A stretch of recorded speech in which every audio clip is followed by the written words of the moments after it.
3 से 4 महीनों के अंदर मध्य प्रदेश में विधानसभा चुनाव है और इस बार बीजेपी की हालत खस्ता दिखाई दे रही है।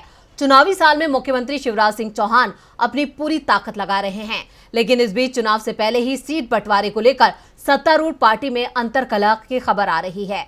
क्या है पूरी खबर, देखते हैं ये रिपोर्ट। मध्य प्रदेश में 3 से 4 महीने में ही विधानसभा चुनाव का ऐलान हो जाएगा। राज्य में 2003 के बाद से ही बीजेपी की सरकार है, लेकिन 2018 में बीजेपी ने जिस तरह जबरदस्ती सरकार बनाई थी, ये सभी को याद है।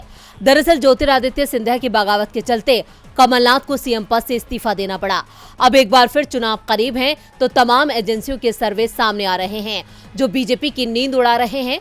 सर्वे में बताया जा रहा है कि 230 सीट वाली विधानसभा में कांग्रेस को 124 से 135 सीटें मिल सकती हैं और बीजेपी की विदाई हो सकती है। 2020 मार्च में जिस तरह बगावती फार्मूले को आधार बनाकर बीजेपी ने सत्ता हथियाई थी, अब वही फार्मूला बीजेपी के लिए परेशानी खड़ा कर रहा है। कांग्रेस से बगावत करके बीजेपी में 28 विधायकों को जिस तरह महत्व दिया गया, उससे बीजेपी कई गुटों में बंट गई। पार्टी के दिग्गज नेताओं और मंत्रियों के वर्चस्व की लड़ाई से बीजेपी को बड़ा नुकसान हो सकता है। इन सब तमाम बातों के बीच एक ऐसी खबर भी सामने आ रही है, जिससे कहीं न कहीं कांग्रेस को बड़ा फायदा पहुंचेगा।